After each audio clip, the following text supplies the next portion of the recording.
तो भाई स्नान की तैयारी है। जैसे आप पैर डालोगे ना, आपको लगेगा 200 डिग्री सेल्सियस है पानी का टेम्परेचर। ग्रंथ रहते थे उसी प्रकार जो ये पत्थर है, जैसे पन्ने होते हैं ना, उस शेप में देखे कुछ आकार ऐसा बना हुआ है कि जैसे। हेलो दोस्तों, welcome back again to my channel. तो आज हम थे वसुधारा की ट्रैक में, बहुत मज़ा आया, बहुत गीले हुए, बहुत अच्छा ट्रैक था।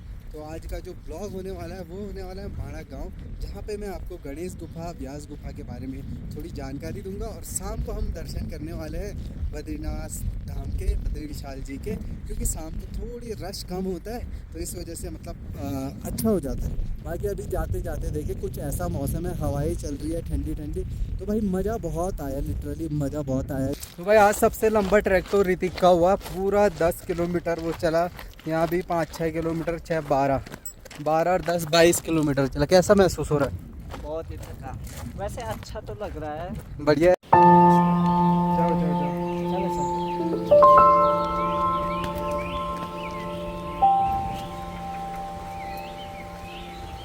स्वर्ग के दर्शन करके माणा गांव में देखें, अभी हल्की सी बारिश भी होना स्टार्ट हो चुकी है।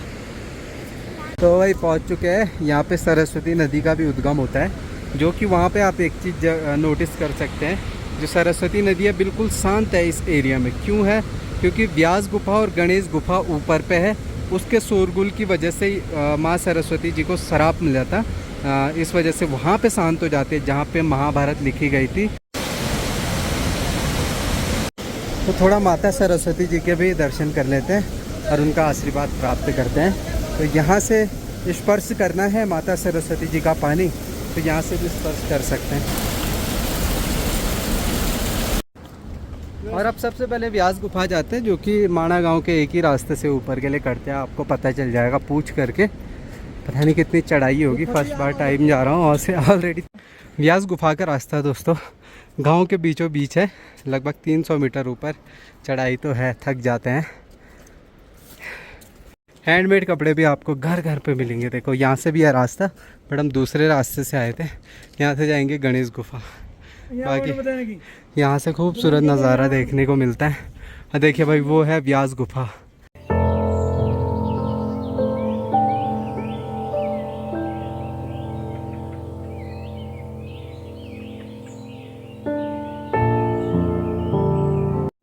तो भाई ये व्यास गुफा अंदर है, देखिए वहाँ पे ये मंत्र भी हो रहे हैं। और इसकी हिस्ट्री बता देता हूँ दोस्तों। तो भाई यहीं पे जो वेद व्यास जी ने जब महाभारत महाकाव्य की रचना शुरू की, तब उन्होंने सिर्फ गणेश जी का स्मरण किया, बल्कि गणेश जी को इस बात के लिए तैयार किया कि आप महाभारत खुद बताएं और वो खुद लिखेंगे। तो एक चीज़ आप नोटिस कर सकते हैं, जैसे हमारे पुराने ग्रंथ रहते थे उसी प्रकार जो ये पत्थर है, जैसे पन्ने होते हैं ना, उस शेप में देखे कुछ आकार ऐसा बना हुआ है कि जैसे पेज होंगे। तो भाई जो अपने जो ग्रंथ है महाभारत लिखी थी, वो वेद व्यास जी ने गणेश भगवान जी से लिखवाई थी, उनके हैंड राइटिंग से लिखवाई थी।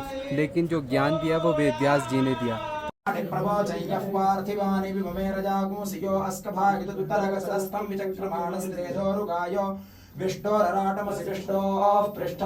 अंदर बैठे और बहुत मज़ा आया, क्योंकि वहाँ पे मंत्रों का उच्चारण भी हो रहा था। और उस गुफा के अंदर एक बहुत ही भव्यता और एक डिवाइन एनर्जी फील हो रही थी उन मंत्रों के उच्चारण से।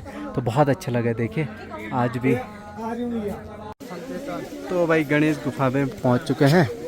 तो भाई कुछ भी शुभ कार्य होता है उससे पहले भगवान जी का नाम लिया जाता है, गणेश भगवान जी का। तो आज उन्हीं के दर्शन करने जा रहे हैं। यहाँ पे देखो सब आए हुए। तो यहीं पे गणेश भगवान जी ने माता सरस्वती जी को श्राप दिया था, क्योंकि यहाँ से जब वो लिख रहे थे, महाभारत ग्रंथ लिख रहे थे, तो शोरगुल के कारण वो लिख नहीं पा रहे थे, तो श्राप दिया था। तो इसलिए इस एरिया में जो माता सरस्वती का वेग है वो बहुत स्लो है और शांत भी है, इसलिए उन्हें आसानी हुई। वेद व्यास जी ने सुनाया महाभारत और इन्होंने लिखा गणेश भगवान जी ने। भाई बहुत अच्छा लगा। अंदर गुफा के अंदर परिक्रमा भी कर सकते थे, हमने परिक्रमा भी करी, बट अंदर वीडियो बनाना अलाउ नहीं था, इसलिए बनाया नहीं। तो बाकी यहाँ की हिस्ट्री और जो कहानियाँ हैं, जो अपने इतिहास है, बहुत ही सौम्य है भाई।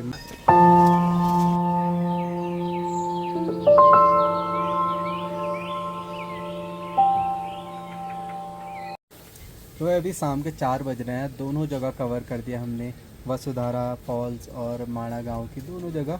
और अभी बैठे हो भाई, भूख लगी, सुबह से घर से खा करके आए थे, उसके बाद सिर्फ चाय वगैरह पी है और मैगी खाई थी। चलते चलते ही भूख लगी तो थोड़ा मोमोज खाते हैं, अंदर भैया बना रहे हैं मोमोज। ये है शौकीन मोमो खाने का है? अरे यार वीडियो बनाना तो भूल गए, अब मुंह से निकाल मोमो फिर का। ऐसा हो ही नहीं वीडियो बनाना जरूरी है भाई, सारे ब्लॉगरों को नहीं है? क्या खा रहे क्या कर रहे। तो हेलो दोस्तों, good morning. Next day next morning. कल तो हम आ गए थे माणा गांव से और वसुधारा ट्रैक करके, और कल रात में सिर्फ बाहर तक ही घूमने गए थे बद्रीनाथ धाम में, और आज हम सुबह स्नान ले करके दर्शन करेंगे बद्री विशाल जी के। तो चल रहे हैं भाई, अभी कोहरा लग रखा है सुबह सुबह और अभी 7 बज रहे हैं। सुबह सुबह फटाफट निकलना है। देखो इधर कंस्ट्रक्शन का काम भी चल रहा है, जो स्मार्ट प्रोजेक्ट है उसका भी काम लगातार जारी है।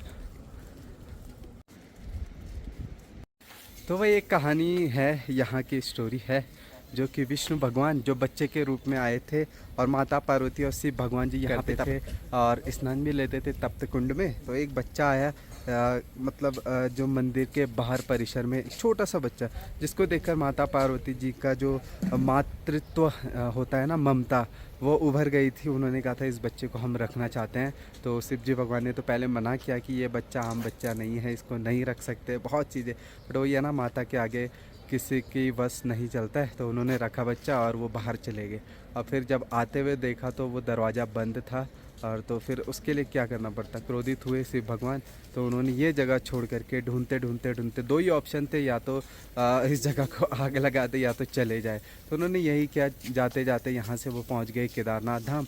तो केदारनाथ धाम में बस गए, और यहाँ जो बच्चा था बच्चे के रूप में विष्णु भगवान, वो यहीं बस चुके थे। तो मतलब एक ये तो दोस्तों, विष्णु भगवान के जो चतुर्थ अवतार नर और नारायण थे, जिन्होंने यहाँ पे बद्रीनाथ धाम की स्थापना करी थी, जिससे प्रसन्न होकर केदार भगवान जो भी अपने शिव भगवान है वो प्रकट हुए थे और उन्होंने दर्शन भी दिए थे। कहा जाता है कि सतयुग में यहाँ की स्थापना की गई थी नर और नारायण द्वारा।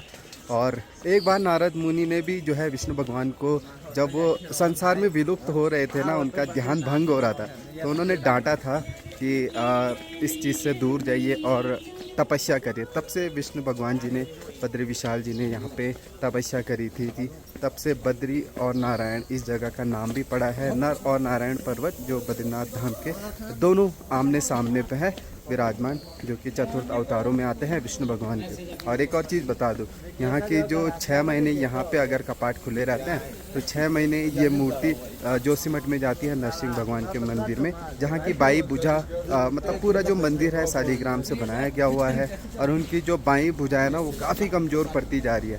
कहा जाता है जिस दिन वो भुजा पतली पतली होते जा रही है, टूट जाएगी, उस दिन नर और नारायण पर्वत आपस में मिल जाएंगे, जब भविष्य बद्री, जो भविष्य में जो बद्रीनाथ बनेगा, भविष्य बद्री, वहाँ का निर्माण हो जाएगा, तो वहाँ पे दर्शन हो पाएंगे।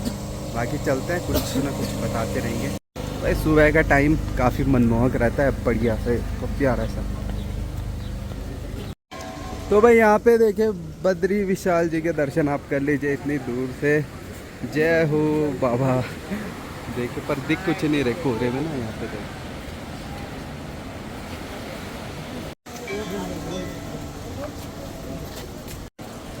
और भाई यहाँ दर्शन के लिए लाइन ना सुबह 3-4 बजे से लग जाती है। तो हम तो आए काफ़ी लेट, देखते हैं स्नान करके दर्शन ले लेंगे जैसे तैसे। बाकी बाबा जी लोग भी इधर बैठे रहते हैं, तब बहुत ही अच्छा रहता है पूरा दृश्य यहाँ। हिमालय के खड़े मौसम में ना विष्णु को तपस्या करते हुए देख देवी लक्ष्मी जी एक बद्री के पेड़ के रूप में बदलकर भगवान विष्णु को अनुकूल मौसम से बचाया। इससे भाई भगवान विष्णु खुश हो चुके थे। उन्होंने कहा कि भाई जितनी मैंने तपस्या करी है यहाँ पे, उतना ही आपका योगदान है तपस्या करने में, तो इसलिए आज भी कलयुग में भी आपको पूजा जाएगा, बद्री पेड़ के नाम से पूजा जाएगा। तो भाई यह विष्णु भगवान का दूसरा बैंकुट यानी निवास स्थान है।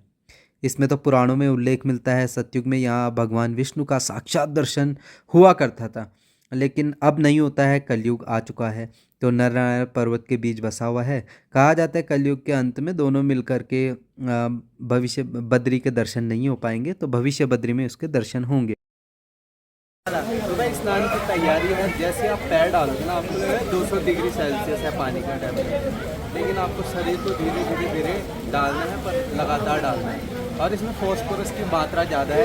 अगर आप आधे 1 घंटे रहोगे ना, तो आपको चक्कर आने स्टार्ट हो जाएंगे, सर घूमना स्टार्ट होगा इसके स्मेल से। तो ज़्यादा ना रहे। बाकी इसकी मिनरल प्रॉपर्टी ये है कि भाई आपके शरीर के जो भी थोड़ा कुष्ठ रोग, कुछ ना कुछ रोग होंगे ना, उसको ख़त्म करने में हेल्प है। तो यहाँ पे स्नान लेना बहुत ज़रूरी है।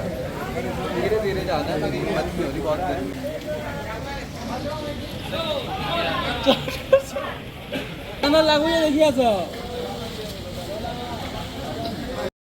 तो भाई पुराणों में बताया जाता है कि बद्रीनाथ के जिस हिस्से में विष्णु जी ने तप किया था, आज वो जगह तप्त कुंड के नाम से जाना जाता है। इस कुंड में हर मौसम में गर्म पानी रहता है, ये धरती से निकलता है। कहते हैं जो भी इस जल पे स्नान करेगा और उसकी जो स्किन डिजीज़ है, स्किन की दिक्कत समेत परेशानियाँ दूर हो जाती हैं।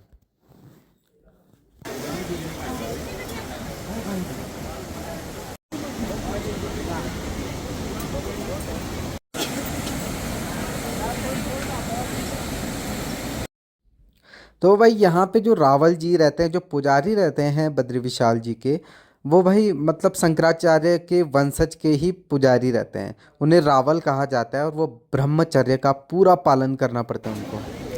तो भाई बद्री विशाल जी के आप दर्शन करने जाएंगे स्नान के बाद। देखिए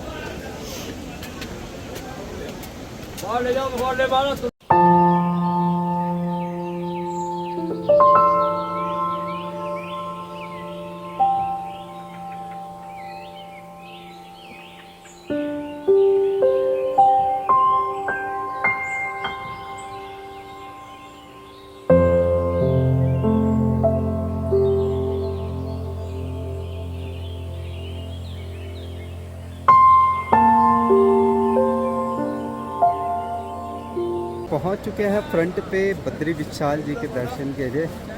बहुत अच्छा लग रहा है, बहुत अच्छा। अभी मौसम भी खुल गया है, कोहरा भी हट चुका है और सभी श्रद्धालु अभी दर्शन के लिए आए हुए हैं। और हम भी जाते हैं अंदर, दर्शन करते हैं, प्रसाद लेकर के जाएंगे। बाकी यार कुछ ऐसी खूबसूरती है मंदिर की। और ओपनिंग के दिन आपने देखा होगा भाई कितना खूबसूरत मंदिर दिख रहा था, क्योंकि उस दिन ना बहुत अच्छा सजाया हुआ था, तो बहुत ही खूबसूरत लग रहा था।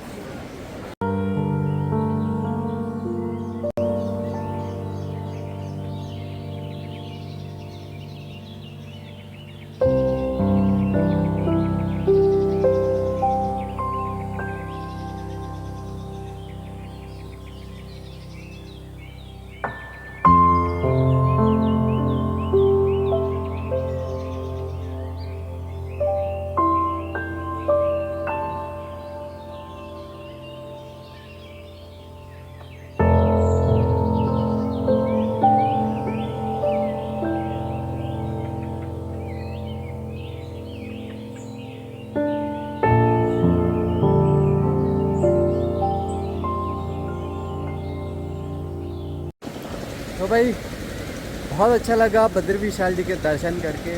आज इतने अच्छे से दर्शन हुए ना, जल्दी जल्दी, क्योंकि अभी रश कम है, तो जल्दी जल्दी दर्शन हुए। अब लौटने की तैयारी है जोशीमठ में। अब हम सीधा जाएंगे जहाँ पे बद्री विशाल जी के जो 6 महीने की जो स्थान रहता है, वो जोशीमठ में रहता है, नरसिंह भगवान जी के वहाँ पे नरसिंह मंदिर में।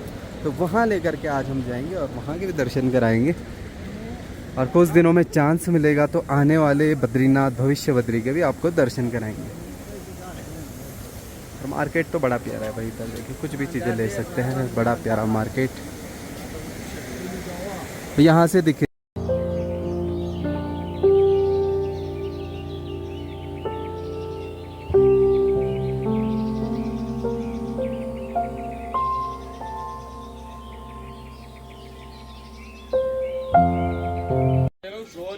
भाई यहाँ पे शॉपिंग वगैरह भी कर दी है सब लोगों ने। और यहाँ पे माला मूला पे लड़ रहे, सस्ते कर दे, सस्ते कर दे।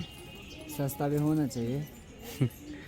तो भाई बद्रीनाथ धाम में एक चीज़ नोटिस करें, कम लोग लेकिन माया की वजह से रौनक, खूबसूरती, कोई बोरियत नहीं। वहीं केदारनाथ में आप जाओगे, इससे डबल अगर जनसंख्या भी वहाँ रहेगी तब भी वहाँ उदासीनता का माहौल रहता है, क्योंकि भगवान जी, शिव भगवान जी एक प्रतीक माने जाते हैं शांति के और मेडिटेशन के। उस वजह से वहाँ शांति और यहाँ पे रौनक। माया नगरी, बद्रीनाथ धाम को माया नगरी भी कहा जाता है। तो दोस्तों फ़िलहाल कल और आज का ब्लॉग मिला करके इसमें हम माड़ा गाँव गए, बद्रीनाथ धाम के दर्शन किए, थोड़ी इन्फॉर्मेशन बताई। तो फिलहाल आज का ब्लॉग करते हैं एंड, क्योंकि अभी निकलना है ना मॉर्निंग के टाइम पे, सीधे जोशीमठ शहर निकलना है। कोशिश करेंगे वहाँ नरसिंह भगवान जी के भी दर्शन करके आएँ और वहाँ का इतिहास आपको थोड़ा बताएं। फिलहाल आज का ब्लॉग करते हैं, मिलते हैं अगले नेक्स्ट ब्लॉग में। बाय दोस्तों।